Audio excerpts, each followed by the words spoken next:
Hola amigos, bienvenidos a Ariose Comics. Aquí les traigo X-Men United número 2, con guión de Ib L. Ewing y arte de Thiago Palma.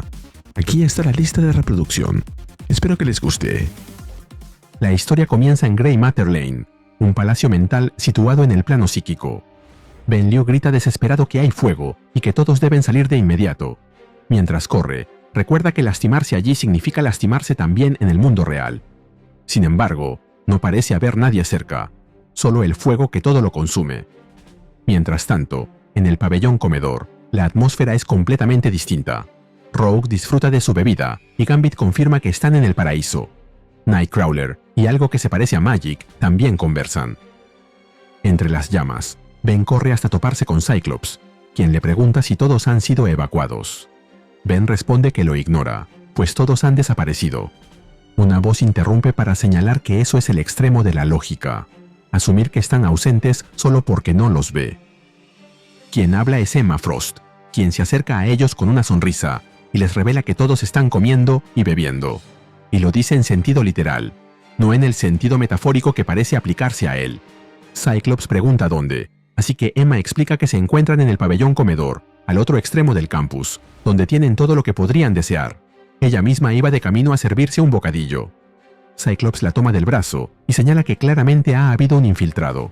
El fuego no se apagará solo, por lo que es necesario evacuar de inmediato. Emma pregunta si acaso le está dando una orden. Ben, por su parte, comenta que Jen casi murió en su clase y ahora todo está en llamas. Cyclops finalmente le confiesa que eso no es real, y Ben le pregunta de qué está hablando. Emma los interrumpe y pregunta si puede hablar ahora que Cyclops ha terminado, agregando que incluso pronunciará sus 3 palabras favoritas. Tienes razón, Scott. Propone acabar con todo el falso drama de inmediato y hace desaparecer la ilusión de fuego que había creado, revelando a Quentin Quire, atado y amordazado, mientras Emma confirma que, efectivamente, había un infiltrado. Emma le reclama a Scott haber enviado al traicionero Quentin Quire a crear la proyección de un incendio, cuya actividad psiónica activó de inmediato las muchas salvaguardas que ella le había advertido que tenía instaladas. Ben se enfada, pero Emma, con frialdad, le pregunta a Quentin si ha ido a batir su propio récord de destruir una institución educativa mutante en el menor tiempo posible. Le quita la mordaza, y Quentin, con una sonrisa descarada, le da las gracias de manera sarcástica. Luego le dice que Cyclops lo indujo a actuar diciéndole que era capaz de superar los poderes de Emma. Ella pregunta a Scott para qué sirvió todo ese riesgo vergonzoso, a lo que Cyclops responde que fue una lección. Emma se acerca a Scott y le pregunta si su objetivo era asustarla, ya que sabe que él odia que alguien tome decisiones sin su consentimiento. Ella construyó ese mundo y, precisamente por eso, él no confía en ella. Cyclops contesta que ella está siendo imprudente y que su manera de actuar pondrá en peligro la vida de su propia gente. Emma se retira, pero le dice a Scott que, afortunadamente, no le importa en absoluto lo que él piense. Ella ya ha seguido adelante y es hora de que él haga lo mismo. Quentin comenta que lo ocurrido fue vergonzoso, aclarando que se refiere específicamente a Scott. Ben, por su parte, le pregunta por qué no le dijo nada de lo que estaba planeando. Cyclops responde que no tiene intención de informarle sobre cada decisión que toma, y les ordena que regresen a casa. Si Emma está decidida a llevar adelante esa locura, no hay nada más que puedan hacer allí por ahora. Ben acepta la orden a regañadientes. Mientras tanto, en un salón, Prodigy plantea cómo pueden compensar a los estudiantes que carecen de experiencia en combate. Propone 2 opciones: dividir las clases o adoptar un enfoque más holístico. Pide consejo a Kitty por su experiencia con grupos mixtos, pero ella parece distraída. Kitty se disculpa y explica que está dándole vueltas a las palabras de Rogue, ya que las amenazas internas pueden ser devastadoras. Reunirse los convierte a todos en un blanco fácil. Prodigy responde que, si no se juntan, estarán solos. La seguridad es solo una ilusión, así que deben elegir entre dejarse gobernar por el miedo o hacer el mundo tan bueno como puedan.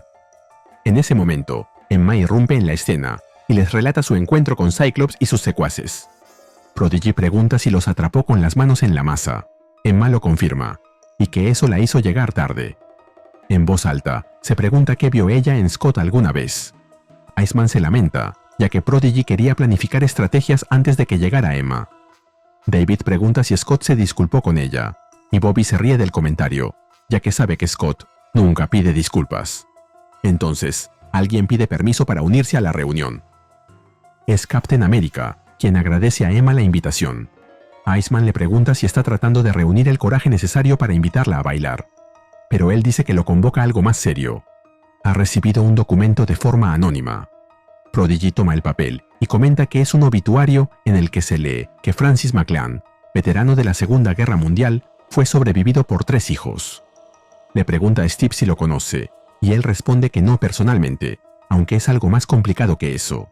Después de que se convirtiera en Capitán América, hubo otros hombres que fueron sometidos a experimentos para intentar replicar el suero del supersoldado que lo creó a él. Una verdadera tortura. Logró hacer las paces con uno de esos hombres, aunque solo hasta cierto punto. Sin embargo, lo que les ocurrió a todos ellos lo persigue a diario en su conciencia. Como comentario, esto se vio en Truth, Red, White y Black, de 2002. Steve comenta que le gustaría encontrar a cualquier otro superviviente y reconciliarse, ya que cargar con el escudo implica asumir esa responsabilidad. Reconoce que ya es demasiado tarde para McClane, probablemente para la mayoría, pero quiere hacer lo que pueda con el tiempo que le queda. Agrega que Emma le aseguró que podrían ayudarlo. Prodigy se sorprende y Iceman pregunta si le preocupa quién envió el obituario. Steve aclara que no es eso, pues no tiene nada que esconder. Desea usar su máquina, el motor de la empatía, para hallar a los supervivientes y hacer las paces. Kitty se sorprende de que él ya conozca hasta el nombre de la máquina. Steve añade que es la única forma de encontrar a las víctimas o a sus familias, dado que no existe ningún registro de lo ocurrido. Kitty lo entiende, pero le pide que los deje a solas por un momento. El grupo, a solas, confronta a Emma con indignación. Iceman pregunta cuándo pensaba decirles que iba a ofrecer sus servicios a otros. Prodigy añade que hurgar en los recuerdos personales de ancianos para localizar a alguien es una violación enorme. Emma, molesta, responde que lo que ella hizo no es peor que cuando usan ese mismo recurso para reclutar nuevos mutantes. Ella busca un acuerdo diplomático. Si Grey Matter Lane quiere prosperar, contar con aliados es una ventaja. Además, sirve como relaciones públicas y práctica para los estudiantes. Finalmente, acepta que también podría haber una compensación económica. Iceman lo comprende. Emma fue quien le envió el obituario a Captain America. Prodigy toma partido por Emma, recordando que hacen ese tipo de cosas constantemente en nombre del bien mayor. Iceman señala que ese caso es distinto porque se trata de su propia gente. Pero Prodigy le responde que los seres humanos también son su gente. Iceman le pide a Kitty que lo apoye y opine. Kitty contesta que hay alguien con quien necesita hablar primero. Kitty se reúne con Magneto, quien califica la misión de Rogers como egoísta y propia de un necio. No es más que intentar sanar huesos rotos con vendajes. Añade que el gobierno de los Estados Unidos estuvo detrás del atroz acto cometido contra esos hombres, y se pregunta qué puede hacer un símbolo de ese mismo gobierno para paliar su dolor. Kitty le dice que precisamente por eso, Steve debería ser quien intente reparar las cosas. Magneto, quien no entiendo por qué sigue en esa silla si este es un plano mental, observa que el daño causado es incalculable y que no existe reparación posible. Kitty se toma el rostro y pregunta cómo entonces se puede sanar una herida. Magneto responde con frialdad que no se puede, ya que el mundo es justamente eso, una letanía de heridas abiertas. Kitty regresa a la sala y Iceman anuncia de inmediato que ya pueden votar. Emma y Prodigy votan a favor de ayudar a Captain America. Iceman dice que no. Kitty, por su parte, se abstiene. Iceman le reclama que abstenerse sigue siendo una decisión, solo que puede fingir que no es responsable de ella. Emma concluye la discusión y pregunta a quién deben enviar.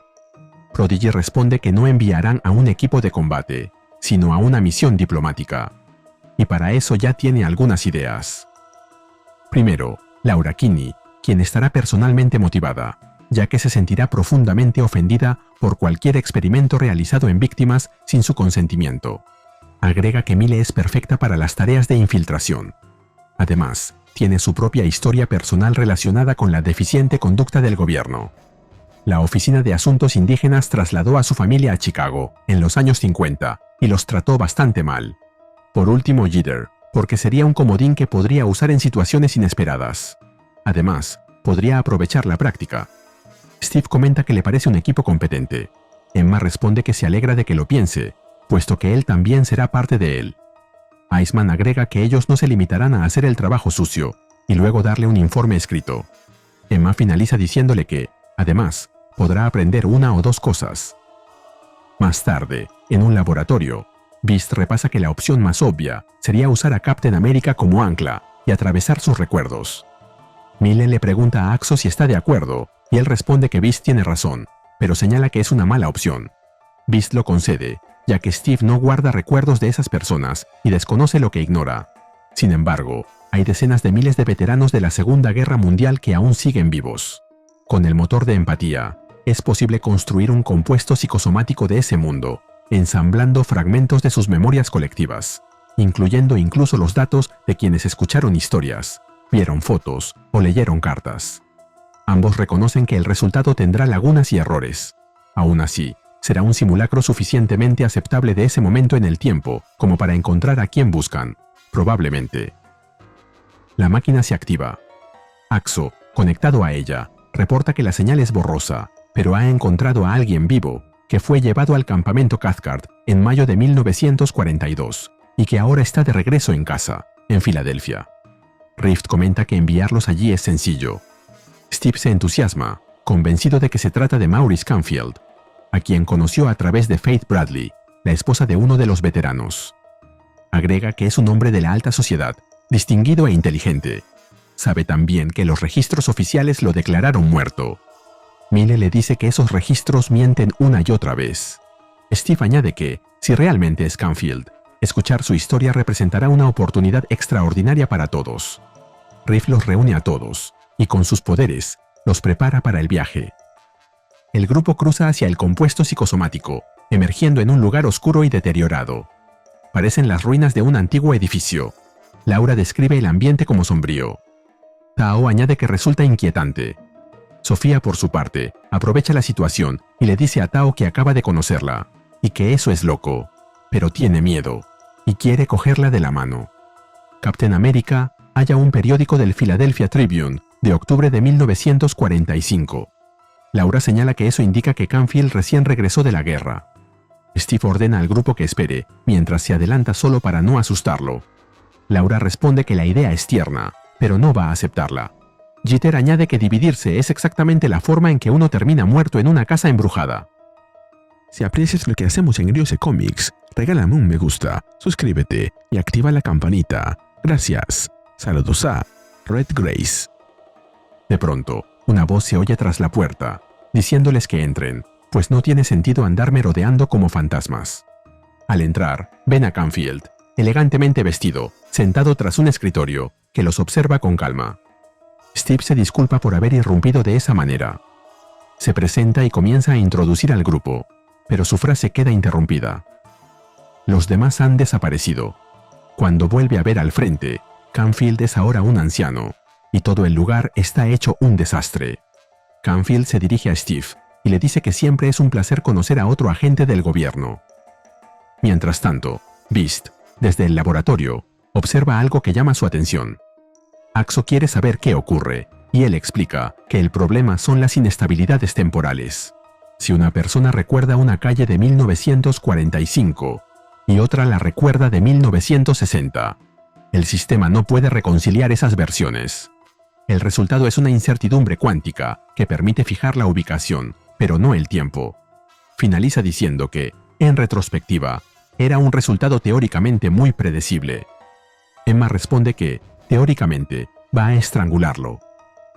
Volvemos con los viajeros, quienes están en la misma oficina de Canfield, pero en diferentes momentos. Miles se encuentra sola de repente, frente a la versión más joven de Canfield. Se pregunta con alarma a dónde fue todo el mundo. Canfield, con calma, le ofrece una taza de té. Laura, por su parte, está en otro tiempo. Al parecer, Canfield está en la habitación contigua, viendo en la televisión una transmisión que anuncia que el Dr. Martin Luther King recibió un disparo. Esto debe ser el año 1968. Jeter, desesperada, busca a sus compañeros, mientras una radio transmite el discurso de Reagan, exigiendo que se derrumbe el muro de Berlín. Esto debe ser el año 1987, en el que Ronald Reagan dio su discurso en el Brandenburg Gate. Finalmente, en el presente, Canfield se pone de pie y le dice a Captain America que, Aunque no está seguro del motivo de su visita, tiene una opinión al respecto. Todos deberían irse. Mientras dice eso, Canfield se transforma. Una poderosa energía explosiva se expande a su alrededor, con placas de color gris cubriendo sus hombros y los ojos brillando. Captain America observa la escena, confundido, pero sin retroceder. Laura, Jeter y Millie, cada una en su época, también se ponen en guardia. Y se nos cuenta que esta historia continuará. Hola de nuevo, amigos. Aquí les comparto mi opinión del número. Lo que más me queda de este número es esa tensión entre Emma y Scott, que no termina de resolverse nunca. Porque no es solo un choque de egos, ¿verdad?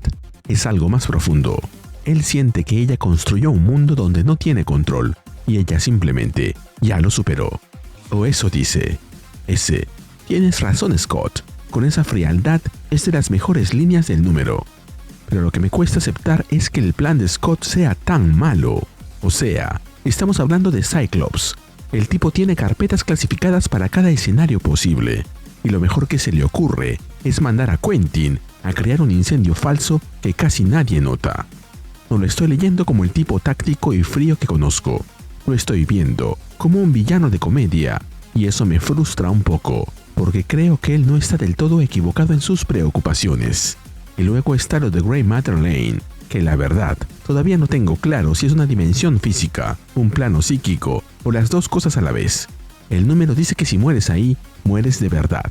Pero después Rift abre portales como si fuera un destino físico. Parece uno de esos mundos creados con inteligencia artificial. El motor de empatía manda a cada personaje a una época distinta. Pero yo los vi juntos. Entonces, ¿cuál? Tiene potencial visual, pero necesita reglas más claras. En Krakoa como que las había, o al menos se esforzaron en crearlas. Si quieren hacernos creer que este es el nuevo Krakoa, quisiera que lo desarrollen como tal, y no solo para llenarlo de cameos, y mal dibujados todavía. Por otro lado, Kitty se abstiene en la votación, y tampoco termino de entender qué está haciendo. Algo se cuece ahí, con ella y con Magneto. Y repito lo de la silla de ruedas. ¿O será que él eligió aparecer así? Del mismo modo que Bobby aparece congelado, y todos almuerzan con sus trajes de combate.